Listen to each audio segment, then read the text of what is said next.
안녕하세요. 저는 성북구에 살고 있는 40대 중반 여자입니다. 여러분들은 몸과 마음을 다 줄 만큼 누구보다 사랑했던 사람에게 배신을 당해보신 적 있으신가요? 제가 이 이야기를 누구에게 말하기도 그렇고 이곳에 사연을 보내는 것도 몇 번이나 망설였어요. 몇 번이고 썼다 지웠다 반복했지만 혹시나 저와 같은 일을 겪게 되실까 걱정되어 여러분들에게 저처럼 당하지 않으셨으면 하는 마음에 용기를 내어보기로 했어요. 직접 까보기 전까진 그 속에 뭐가 들었는지 전혀 알 수 없는 게 사람 마음인 것 같아요. 그 사람에 대해 다 아는 것 같다가도 속을 까보면 제가 알던 사람과는 전혀 다른 경우가 많더라고요. 그래서 저는 귀신보다 사람이 더 무서운 것 같아요. 귀신은 저희 눈에 거의 안 보이지만 간혹 보이더라도 겁주는 게 끝이잖아요. 반면 사람은 속을 모르니 무슨 생각을 하고 무슨 짓을 할지 예측이 안 가서 더 무서워요. 저희 집안은 나름 교육자 집안이었어요.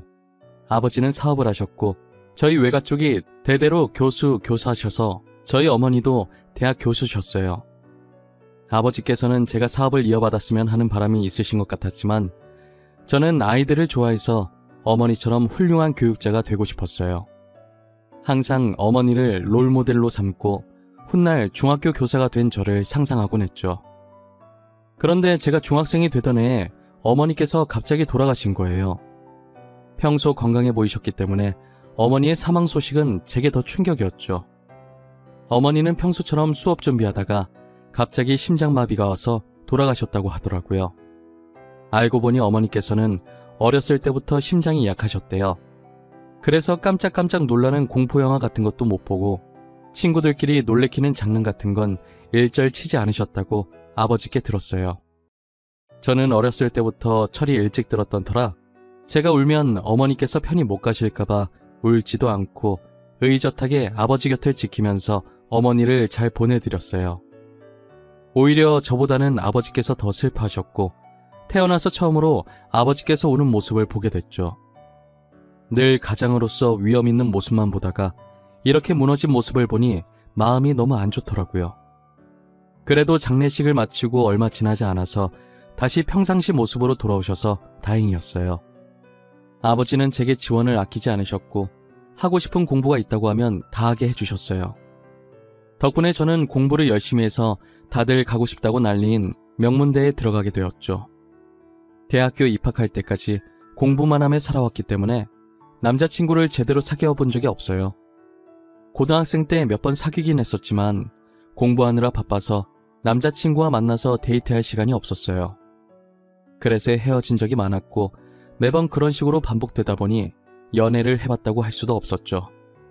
저는 대학생 때 우연히 친구 따라 꽈팅이라는 곳에 한번 나간 적이 있어요. 다들 대학 가면 꽈팅에 대한 로망들이 다 있잖아요. 그래서 저도 한번 나가보고 싶었는데 친구가 딱 마침 같이 가자고 제안하더라고요.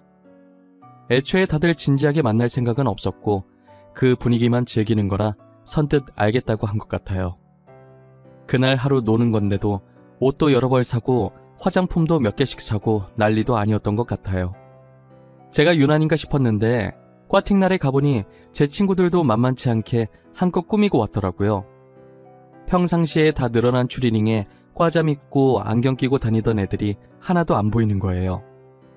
우린 평소와 완전 다른 서로의 모습을 보고 까르르 웃으면서 놀리기 바빴어요. 수업할 때까진 아무 생각이 없었는데 막상 수업을 마치고 꽈팅 시간이 다가오니 떨리더라고요. 괜히 입이 바짝바짝 말라서 물을 얼마나 마셨는지 모르겠어요. 저는 국어 국문학과였고 상대는 의학과였어요. 공부만 하던 사람들이라 분위기가 많이 어색할 줄 알았는데 의외로 의학과 분들이 잘 노시더라고요. 먼저 분위기를 풀어주셔서 저희도 편하게 섞여서 놀 수 있었어요. 어차피 즐기러 간 자리라서 내숭 떨지도 않았고 평상시 제가 하던 대로 행동했었어요. 그런데 그 모습이 털털해 보이고 좋아 보였나 봐요. 이제 슬슬 정리하고 가려고 하는데 한 남학생이 제게 번호를 물어보더라고요. 누군가 제게 번호를 묻는 경우는 처음이어서 살짝 망설이다가 연락처를 찍어줬어요. 제게 연락처를 물어본 사람은 의학과 학생들 중에 제일 나이가 많았었어요. 학교 입학하자마자 자기 길이 아니라고 생각하고 휴학해서 군대를 갔다 왔었대요. 그런데 집안에서 의사 아니면 안 된다고 하는 바람에 결국 다시 복학을 했다더라고요. 저는 연상을 좋아했기 때문에 저보다 나이 많다는 얘기를 듣고 더 호감이었던 것 같아요. 그리고 몇 번 데이트 신청을 하시길래 만난 적이 있었는데 만날 때마다 매너가 너무 좋았어요. 한 번은 엄청 분위기 좋은 카페에서 제게 고백을 하더라고요. 저는 제대로 된 연애는 처음이기도 하고 만난다고 해서 다 결혼하는 건 아니니까 처음엔 이 남자와 가볍게 연애를 시작했어요. 그런데 알면 알수록 너무 다정하고 세심해서 남자친구에 대한 제 마음이 점점 커지더라고요. 남자친구는 의대생이라 저보다 할 일이 많아서 학교 생활을 바쁘게 보내고 있긴 했지만 저를 만날 시간을 꼭 내서 틈틈이 데이트를 자주 하는 편이었어요. 예과생 때는 그렇게 데이트를 자주 했었는데 본과생이 되고 나서는 예전보다 자주 못 보게 되더라고요. 그래도 서로에 대한 마음은 변함이 없었어요. 어느덧 시간이 흘러서 저는 임용시험을 준비하고 있었고 남자친구는 전문의 준비를 하고 있었어요. 평소처럼 공부를 하고 있는데 속이 니글니글한 게 이상하더라고요. 제가 스트레스 받으면 자주 체하는 편이어서 이번에도 체했나 싶어서 대수롭지 않게 여겼어요. 그러다 옆에 있던 물을 마시려고 하는데 물 비린내가 심하게 느껴지는 거예요. 살면서 한 번도 물 비린내를 느껴본 적이 없었는데 갑자기 이러니 당황스럽더라고요. 마시려고 입에 대려하면 헛구역질까지 나서 결국 물을 못 마셨어요. 그날 하루 종일 아무것도 못 먹었고 병원에 가야 하나 생각하던 와중에 설마 하는 생각이 들더라고요. 급하게 예정일을 확인해보니 원래라면 지난주에 했어야 했는데 아직 안 하고 있었어요. 저는 스트레스 때문에 불순인 거라고 제발 그것만은 아니길 바라는 마음이 간절했지만 제 바람과는 다르게 테스트기를 해보니 2줄이 선명하게 찍혀 있었어요. 2줄을 보는 순간 저는 망했다면서 제 머리를 잡아 뜯었어요. 이게 제 잘못만은 아니기 때문에 남자친구한테 알려야 할 것 같아서 테스트기 사진을 보냈어요.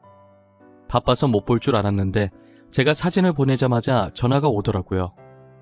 방금 보낸 사진 뭐야? 설마 임신 테스트기야? 이거 너 거야? 나한테 장난치는 거 아니지? 지금 만우절 아니야. 만우절 3일 남았는데. 장난치는 거 아니고 저거 내 거 맞아. 방금 해본 거야. 오늘 속이 너무 안 좋아서 혹시나 싶어서 해봤는데 2줄 나왔어. 진짜야? 너 임신한 거야? 우리 엄마 아빠 되는 거야? 병원은? 지금 바로 가야 하는 거 아니야? 속 안 좋은 거 말곤 아픈 데 없지? 아픈 곳 없고 병원은 조금 이따 가보려고. 오빠는 걱정 안 돼? 우리 아무것도 준비한 게 없잖아. 아직 제대로 된 직장이 있는 것도 아니고 말이야. 이 아이 낳는 게 맞는 걸까? 무슨 말 하는 거야? 우리 얘기 듣겠다. 내가 너 먹이 살리면 되는데 뭐가 걱정이야? 우리 얼른 부모님께 인사드리자. 배 불러오기 전에 결혼해야지. 임신했다고 하면 남자친구가 엄청 고민할 줄 알았는데 망설임도 없이 결혼하자고 하는 거예요. 제게 1초도 고민 안 하고 낳자, 결혼하자 하는데 솔직히 너무 설레고 듬직했어요. 저는 임신해서 바로 결혼할 수 있을 줄 알았는데 부모님 반대가 심하더라고요. 애지중지 키운 딸이 남자친구가 있다는 사실도 몰랐는데 거기에 임신까지 했다고 하니 저희 아버지는 뒷목을 잡으셨죠.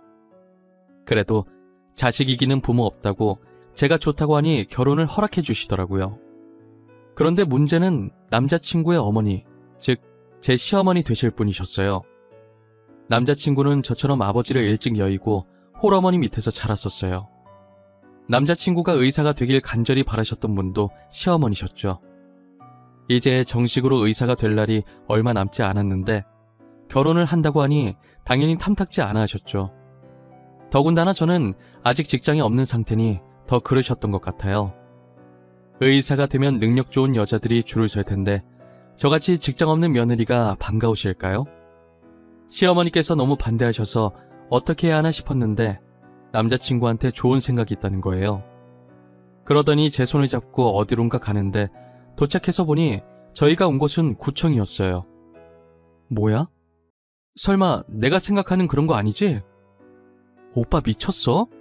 어머니 말면 어쩌려고 그래. 나 어머님 무섭단 말이야. 너가 생각하는 그거 맞을걸? 나 안 미쳤어. 뒷일은 내가 책임질 테니까 나만 믿어. 우리가 혼인신고해버리면 어머님도 뭐라 말 못할걸? 그래도 이건 아닌 것 같아. 아무리 생각해도 이건 아니야. 다른 방법을 찾아보자. 더 괜찮은 방법이 있을 수 있어. 천천히 생각해보자. 응? 제가 아무리 말려보려고 해도 남자친구는 완강하더라고요. 결국 저와 남자친구는 무작정 혼인신고를 해버렸고 법적으로 부부가 되었죠. 그리고 남편은 가족관계 증명서를 떼서 시어머니께 당당하게 내밀었어요. 시어머니께서는 가족관계 증명서에 올라간 제 이름을 보고 거품 물고 쓰러지셨죠. 이미 임신도 했고 혼인신고까지 한 마당에 쫓아낼 수 없으니 할 수 없이 저를 며느리로 받아주셨어요. 형편이 좋지 않아서 결혼식 할 거면 우리 돈으로 하라고 하시더라고요. 솔직히 제가 아버지께 말하면 저희 집에서 다 해주실 것 같긴 한데 괜히 돈으로 으스대는 것 같아서 결혼식 없이 살기로 했어요. 아이 낳을 때까지만 합가하자고 하셔서 알겠다고 했는데 막상 해보니 시댁살이가 만만치 않더라고요. 시어머니께서는 입만 댔다 하면 남편 곧 의사 된다는 소리를 하셨어요. 저한테는 대학 나오면 뭐하냐고 취직도 못하고 정말 별 볼 일 없다고 하셨죠. 그럴 때마다 댁 아들 때문에 임신하는 바람에 교사 준비한 것도 다 물 건너갔다고 소리치고 싶은 거 참느라 정말 애 많이 썼어요. 조선시대에서 막 현대로 넘어왔다고 해도 과언이 아닐 정도로 가부장적인 시어머니는 역시 여자는 집에서 얌전히 살림하고 있어야 한다면서 이것저것 집안일을 장난 아니게 시키더라고요. 먼 놈의 빨래가 남의 집 빨래까지 다 들고 오는 건지 하루에 한 번씩 해도 계속 나오더라고요. 결국 저는 한 달도 못 버티고 남편에게 부탁해서 분가를 하기로 했어요. 다행이라고 해야 할지 남편이 근무하던 병원이 시댁과 멀어서 그걸 핑계로 분가했죠. 조선시대 시어머니 모시다가 분가를 하니 숨통이 트이더라고요. 거기다 얼마 지나지 않아 남편도 드디어 전문의 시험에 합격했죠. 그런데 남편이 개인 병원을 내고 싶어하는 눈치더라고요. 하지만 시댁 형편이 좋은 것이 아니라서 말을 꺼낼 생각도 못하고 있었죠. 날이 갈수록 남편 얼굴이 수심이 깊어지는 게 안쓰러웠어요. 아무래도 저희 집이 부유했던 터라 남편 몰래 아버지를 찾아갔어요. 공부할 거라고 학원 다니게 해달라고 한 것 말곤 아버지에게 한 번도 무언가를 해달라고 부탁한 적이 없어요. 그래서 그런지 아버지를 보고도 입이 잘 안 떨어지더라고요. 이게 사소한 부탁도 아니고 무려 병원을 차려달라는 말이니 더 그랬어요. 아버지는 제 표정을 보고 눈치채셨는지 편하게 말해보라고 하시는 거예요. 아빠 있잖아. 사실 내가 부탁이 하나 있어서 왔는데 말이야. 남편 전문의 됐는데 혹시 병원 하나만 차려주면 안 될까? 뭐? 병원? 병원이 사달라고 하면 사줄 수 있는 애기 장난감도 아니고 참... 라고 할 줄 알았지? 어느 정도 예상했어. 누구나 의사 되면 개인 병원 갖고 싶어 하지. 박서방이 병원 차리고 싶대? 아니, 박서방이 나한테 직접 말한 건 아닌데 그래도 내가 뭐라도 하나 해주고 싶어서.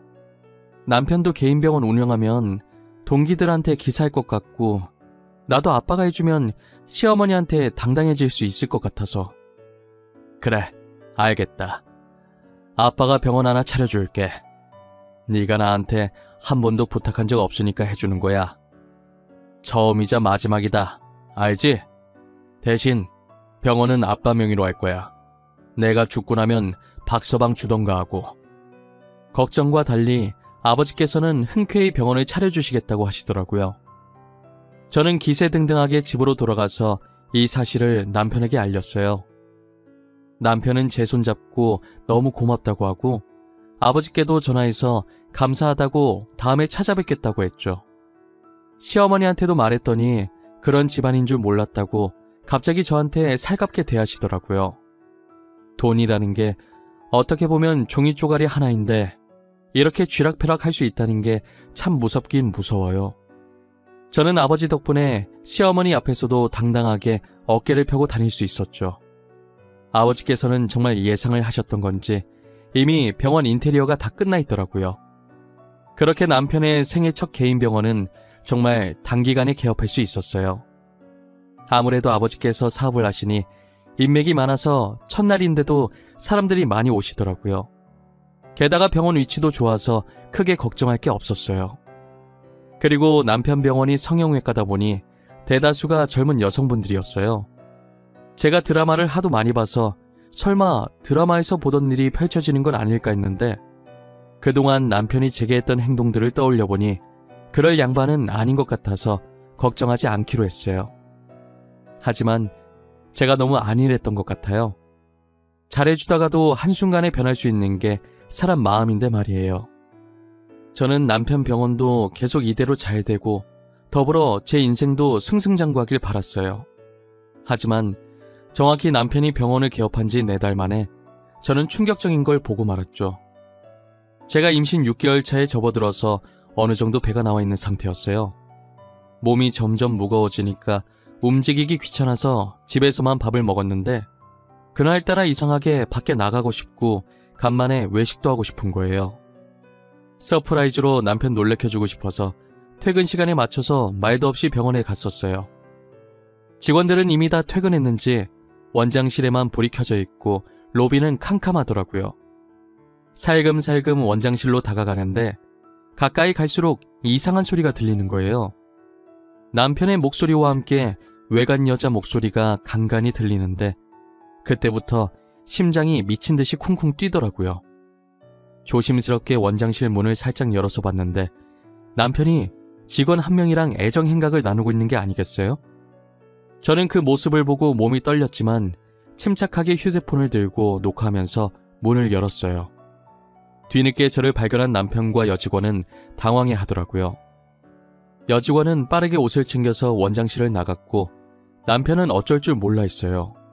그러더니 변명한답시고 직원이 수술하려고 상담 요청했는데 상담하다 보니 그렇게 보였던 거라고 하더라고요. 저는 말 같지도 않은 소리 하지 말라고 당장 이혼할 거라고 소리쳤고 남편은 아이를 생각해서 진정하라는 거예요. 바람난 남편 입에서 저런 말이 나오니 화가 났지만 아이라는 말에 멈칫하게 되더라고요. 결국 뱃속에 있는 저희 아이를 생각해서 한 번은 봐주기로 했어요. 태어나자마자 아빠가 없으면 우리 애가 너무 슬플 것 같았거든요. 진짜 너무 꼴 보기 싫은데 같은 공간에서 숨쉬기도 싫은데 정말 아기 하나만 보고 참았어요. 그리고 얼마 뒤 남편이 외도를 한 것보다 더 충격적인 일이 발생했어요. 바로 저희 아버지께서 사고로 세상을 떠나신 거예요. 평소 혼자 안 다니시는 양반인데 그날은 비서도 없이 혼자 나갔다고 하더라고요.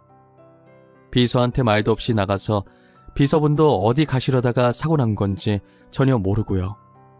외진 곳에서 발견됐는데 아무리 생각해도 아버지께서 거기에 갈 일이 없었어요. 하지만 증거가 없어서 아버지를 그렇게 만든 범인을 잡을 수 없었고 결국 저희 아버지 사건은 미제 사건으로 분류되었죠. 아버지께서 세상을 떠났다는 충격에 결국 유산을 하고 말았어요. 저는 수술한다고 아버지 빈소도 못 지켜드렸고 대신 비서께서 제 빈자리를 채우고 계셨죠. 남편은 제 병실에도 없었고 아버지 장례식장에도 안 보였어요. 제가 아버지 장례식을 마치고 집으로 들어갔는데 제 몸과 마음을 다 추스리기도 전에 남편이 기다렸다는 듯이 제게 이혼하자고 이혼 서류를 들이밀더라고요. 아버지께서 병원 차려주시면서 아버지가 세상을 떠나게 되면 병원을 남편에게 주기로 했었는데 이제 병원이 자기 손에 들어오게 되니 더 이상 제가 필요 없다고 생각한 것 같아요. 남편이 건네준 이혼 서류를 보니 합의 이혼이라고 적혀 있더라고요. 제가 일방적으로 이혼 당하는 건데 이게 어떻게 합의 이혼인가요? 저는 이혼해주겠다고 하고 이혼 소송을 걸었어요. 그때 남편 병원에서 찍은 영상이 남아있었기 때문에 남편의 불륜으로 위자료를 받아낼 수 있었어요. 저는 남편의 배신에 너무 충격을 받아서 모든 사람들과 연락을 끊고 남편에게 받은 위자료를 가지고 아무도 모르는 곳에 숨어 살았었어요. 그런데 어떻게 알고 온 건지 비서분이 저를 찾아오신 거예요. 아버지에게 빚진 게 많다고 대신 저한테 그 빚을 갚게 해달라고 하시더라고요. 비서분은 보육원 출신이셨는데 아버지께서 그 보육원에 봉사하러 갔다가 아이들과 잘 놀아주는 비서분을 발견한 뒤로 계속 눈여겨보고 있었대요. 곧 성인이라 보육원을 떠나야 한다는 소리를 원장님께 듣고 데리러 왔다고 하신 적이 있었어요. 거의 양아들처럼 믿고 비서직을 맡겼고 그만큼 비서도 아버지께 잘했었죠. 늘 저희 아버지를 친아버지처럼 생각하셨었거든요. 저랑은 어색한 사이였는데 아버지 돌아가시고 제게 도움을 많이 주시려고 노력하셨어요. 회사는 서울에 있고 저는 강원도로 피해 왔었는데 거의 출퇴근하다시피 제 집을 왔다 갔다 하시면서 상태가 어떤지 살피시더라고요. 아버지 유언장에 회사를 저한테 주기로 하셨었는데 안 받으려다가 아버지 유언이시니까 바지 사장으로 올려놓고 실질적인 대표 업무는 비서분이 다 하고 계셨어요. 저는 기댈 곳이 비서분밖에 없었고 비서분도 가족이 없으니 자연스럽게 저한테 기대시더라고요. 그러다가 비서분께 그냥 둘이 같이 살면 어떻겠냐고 해서 저는 비서분과 재혼을 하게 되었어요. 남편과는 겨우 1살 차이였고 제 과거를 아는 사람이라 굳이 숨기지 않아도 되니 더 편했던 것 같아요. 남편은 되게 따뜻한 사람이라 제 아픈 과거를 절대 꺼내지 않았고 사랑으로 보듬어 주었어요. 아버지가 살아계셨을 때 남편을 왜 눈여겨봤는지 알겠더라고요. 3년 동안 살면서 한 번도 싸운 적 없고 항상 저한테 져주던 남편이었어요. 그러다 한 번은 남편이 조심스럽게 예전에 아버지가 살았던 집 얘기를 꺼내는 거예요. 자기야, 나 진짜 고민 많이 하다가 말하는 건데 우리 예전에 아버님께서 살던 집에서 살면 어때? 여긴 당신 친구도 없고 나도 회사 나가면 혼자 있는 시간 많은데 그만큼 외롭잖아. 아, 맞아. 회사.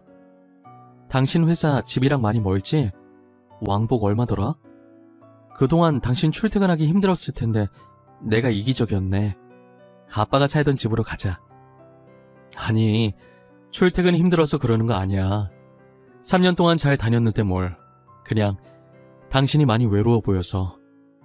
왜 그런 사람 때문에 당신이 이러고 살아야 하는지 모르겠어.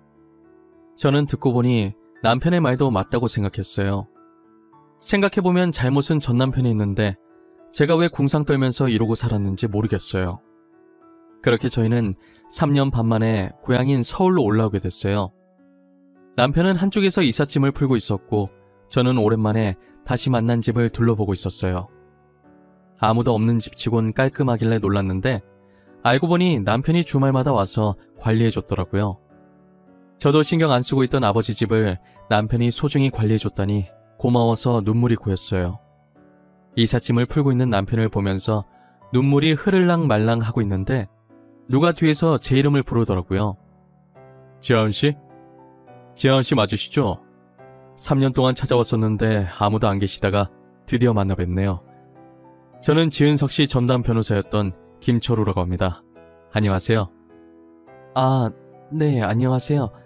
근데 변호사님께서 3년 동안 저희 집엔 어쩐 일로... 혹시 저한테 무슨 볼 일이라도 있으신 거예요? 지은석씨 앞으로 건물이 하나 있었잖아요. 성형외과 건물 말이에요. 그 건물 때문에 말씀드릴 게 있어서 왔습니다. 전화도 드렸었는데 없는 번호라 떠서 전달이 늦었네요. 아버지 유언장대로면 이미 전 남편 명의로 넘어갔어야 할 병원인데요? 그 건물에 무슨 문제라도 생긴 건가요? 그럼 전 남편에게 연락해보셔야 할 것 같아요. 무슨 소리세요? 지은석 씨께서 유언장에 그 병원을 지아은 씨 앞으로 해달라고 하셨었어요. 아, 그리고 병원도 병원인데 혹시 지은석 씨가 사용하시던 휴대폰 잠깐 볼 수 있을까요? 저희 아빠 휴대폰이요? 어디 놔뒀는지 몰라서 집안에서 찾아봐야 할 것 같은데 아빠 휴대폰에 뭐가 있나요? 저도 그게 궁금해서요. 사망 직전에 저한테 사진인가 영상 보낼 거 있다고 하셨는데 못 받았거든요. 근데 영 찝찝해서요. 그래서 뭘 보내려고 하신 건지 확인해 보려고요. 변호사의 말에 저와 남편은 폰 안에 뭔가 큰 게 있을 것 같다는 생각이 들었어요. 아버지가 돌아가신 날 경찰에게 받은 유품들을 그대로 아버지 옷장에 넣어놨었거든요. 유품이 들어있는 상자를 뒤지기 시작하는데 제일 밑에 휴대폰이 들어있더라고요. 제가 손을 너무 떨자 남편이 가져가서 폰을 켰어요. 3년 만에 키는 거다 보니 배터리가 없어서 켜지지가 않았고 저희는 급하게 충전선을 연결했어요. 충전선을 연결하자마자 아버지의 휴대폰이 켜지더라고요. 곧장 사진첩으로 들어갔는데 그때 생각하면 아직도 아찔해요. 영상 하나가 들어있었는데 아버지께서 사고를 당해 쓰러지는 순간에 마지막까지 남은 힘을 쏟아서 찍은 영상 같았어요. 아버지는 자신을 치고 떠나는 차를 찍는데 그 차 주인은 전 남편이었어요. 저는 차 번호판을 보자마자 너무 놀라서 입을 막고 소리를 질렀죠. 알고 보니 전 남편이 불륜도 들켰겠다, 병원이라도 가지려고 일부러 그랬던 것이었어요. 변호사께서는 그 영상을 보시고 아버지께서 유언장 수정하시면서 계속 악몽을 꿨다고 했는데 그게 이런 일이 생기려고 그랬던 것 같다고 하셨어요. 사실을 알게 된 이상 더 이상 전 남편을 가만히 둬서는 안 될 것 같았어요. 저는 전 남편이 운영하고 있던 병원을 다른 사람에게 넘겨버렸어요.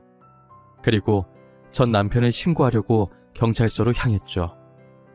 그런데 전 남편이 딱 마침 경찰서에 연행돼서 앉아있더라고요.